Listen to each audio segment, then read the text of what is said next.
Touring kayaks offer endless opportunities to view and enjoy the outdoors. Coastal waters, big lakes, surfing, day trips, fishing, and birdwatching. All are possible once you begin to paddle your own boat. With these opportunities comes responsibility. For the ocean can change moods in a moment, and even big lakes can have attitudes all of their own. Kayak touring can be a fun and rewarding activity if common sense prevails and certain precautions are taken. These precautions begin when you choose the route for the day and the group you will paddle with. Inexperienced paddlers should choose a route close to shore. Smaller lakes, protected waterways without fast current, and protected coastlines with less than 1 foot of surf. Planning the route for the day involves obtaining the weather forecast and tide tables for the area, deciding on a distance the group can paddle, discussing local water hazards, and establishing intermediate meeting points on the route. Once the route is decided, you should file a float plan, listing the group size, route, and expected return time with local authorities and/or responsible friends. And remember, the water is no place for drugs or alcohol.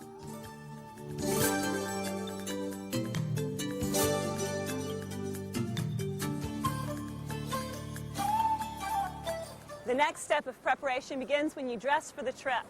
Know the weather forecast and the water temperature and dress accordingly. On warm, sunny days, paddlers can easily become overheated. Quick-drying fabrics that provide sun protection are important.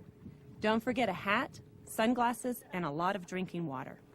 With chilly weather or water, you'll want a warmer base layer like a wetsuit, or wind protection like a waterproof paddling jacket. Hypothermia, which is the body becoming too cold to function, is the #1 cause of death in kayak touring. Even on a warm, sunny day, one brief mistake can immerse you in frigid water and lower your body temperature.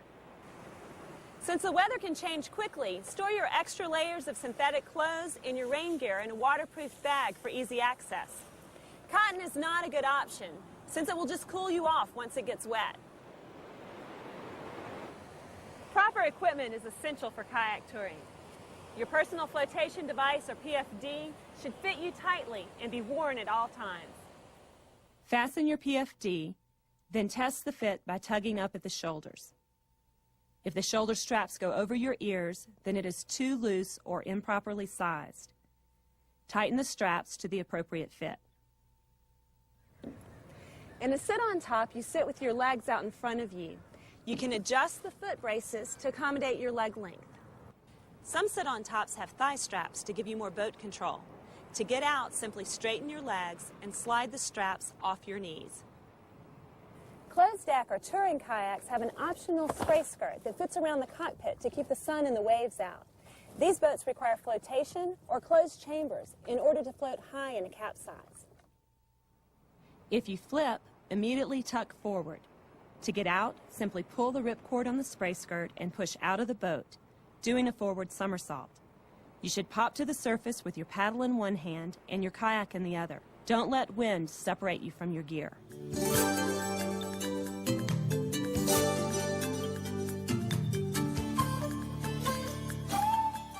To launch your boat on deep water, sit on the dock facing the same direction as the kayak. Shift your weight to the center of the boat, then slip into the sitting position. On a beach, set the boat facing out in just enough water to float easily. Use the paddle for balance.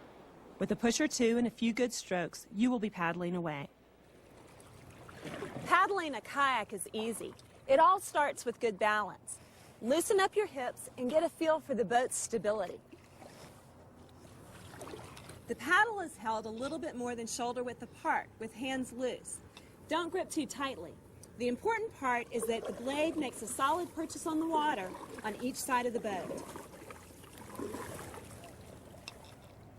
Paddles differ. If the blades are in line with each other, you're going to hold both hands relaxed on the shaft. If the blades are offset, like this one, you'll have one control hand and the other hand will slide so you can take a stroke on each side. To go forward, pull the paddle from your toes to your hip, one side and then the other. The paddle will stay slightly vertical. Too often paddlers use their arms for all their power. The result is tired arms and ineffective strokes. For the most efficient forward stroke, rotate your body on each stroke to use the large muscles of your torso rather than the small muscles in your arms. This will give you extra power on a long day of paddling. Many touring boats come equipped with rudders to keep the boat going straight in big waves and wind. Engaging the rudder will assist you in going in a straight line. To turn in tight spots, or to keep from turning in wind and waves, you will use a forward sweep stroke. This will turn you and propel you forward. Place the paddle in the water by your toes. Keeping the blade fully immersed, draw a semicircle to the back of the boat. Again, rotate your body for full power. For a sharper turn, you will use a reverse sweep. This is essentially the opposite of the forward version. It will turn you, but it will also slow you down. Linking a forward and reverse sweep, one on each side, can provide a really crisp turn. Reverse paddling complements your other strokes and is important for stopping and maneuvering. Without changing your grip, use the back of the blade and push forward from your hips to your knees, keeping the blade close to the boat. After you have more experience, you'll want to get training in a low brace. A brace can support you if a wave or distraction throws you off balance, threatening to flip you. All of these strokes require practice to master. To develop a comfortable style of your own, get out and enjoy some paddling.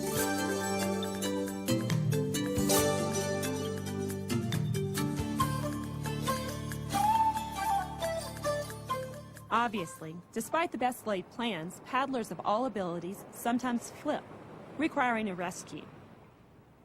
Once in the water, it is essential to hang on to all your equipment. Wind and waves can easily separate you from your boat. Remain calm and breathe. If you're very close to shore, simply swim the boat in. Or have a friend help tow you in. If you're in the surf, push your boat in ahead rather than hanging on and getting pummeled with your boat. You'll need to recover from a capsize quickly, so you can minimize your exposure to the elements.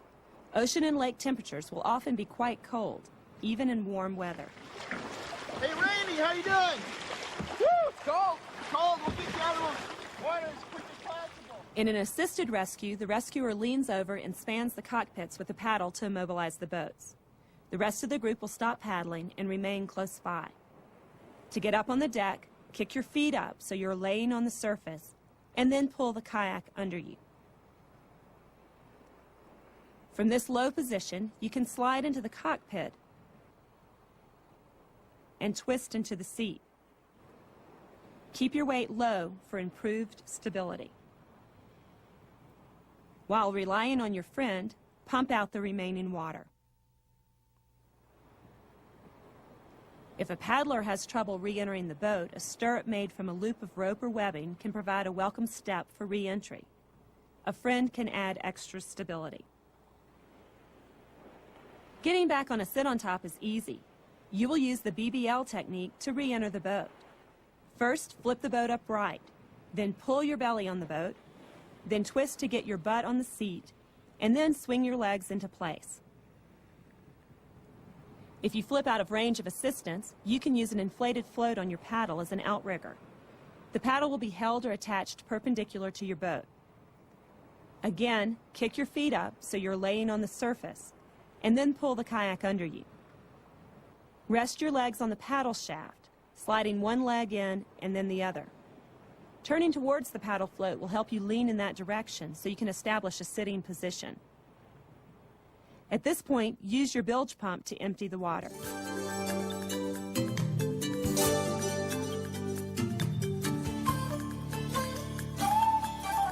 Simply starting a trip as a group isn't enough for safety. Paddlers travel at different speeds, depending on their varying boats, skills, and interest. The group should stay close enough together to be able to hear without having to yell, but far enough apart to avoid collision. Conditions like other traffic, fog, wind, current, and tides can all enhance or stop a trip. Each region has its own local challenges. For instance, the sudden onset of fog is typical in some coastal regions. Causing total disorientation, Fog requires paddlers to rely on a compass and sound for orientation. If you become lost from your group, you should try to remain where you are. If a safe landing is nearby, land and await the rest of the group. You can use your whistle to alert the group to your location. Another hazard for kayakers is other traffic on the water. Particularly when crossing shipping and commercial lanes, kayakers should be extra cautious, prompt, and predictable. Brightly colored clothing and reflective tape on PFD paddles and boats will enhance your visibility, but you have to assume that large boats won't see you. In some areas, the tide can have a dramatic effect on the difficulty of paddling. Shallow areas are exposed during low tide. The currents caused by the changing tides can be considerably faster than the average speed of a touring paddler. Know which way the tide is moving and when the tide will change, then plan accordingly. Wind is a major threat to the kayaker. Wind can make it difficult to hold your course or to turn. A headwind can slow down your progress or stop you. But that's not all it does. Wind usually generates waves, which create a whole new set of boat control problems, including staying upright. Most kayakers prefer to avoid the wind. Any strong weather on open water can be dangerous. Landing will be easy, unless you have to deal with the surf. To land in the surf, your goal is to come in on the back of the wave and get out very quickly. Look for a protected area, then watch for rocks and people on the beach. If you haven't used good timing to avoid the waves during a landing, the break will quickly turn you sideways. Lean into the wave and ride it out. Let's review some essential points. For a short trip close to shore, you'll need personal clothing, PFD, paddle, bilge pump, paddle float, food and water, extra clothing in a waterproof bag, plenty of sun protection, and a whistle for emergencies. As you get more experience, you may choose to venture further from shore or on longer trips. For those trips, your group will need to carry additional gear. That gear includes communication equipment, signaling devices like flares and a flashlight, and a weather radio. Navigational aids, charts, tide tables, and compass. Emergency supplies, first aid kit, extra food, water, and clothing, a knife, matches or a lighter, and a spare paddle. A quick-release tow line is also a good addition in case a paddler becomes fatigued. Depending on where you want to go and what kind of paddling you want to do, there's a lot to learn. As you venture further into the sport, you'll want to learn more by reading, studying videos, and taking classes. You must realize there's risk involved in taking a kayak touring trip. By taking proper precautions and using sound judgment and common sense, you can have a great day of boating. Be alert and have fun out there.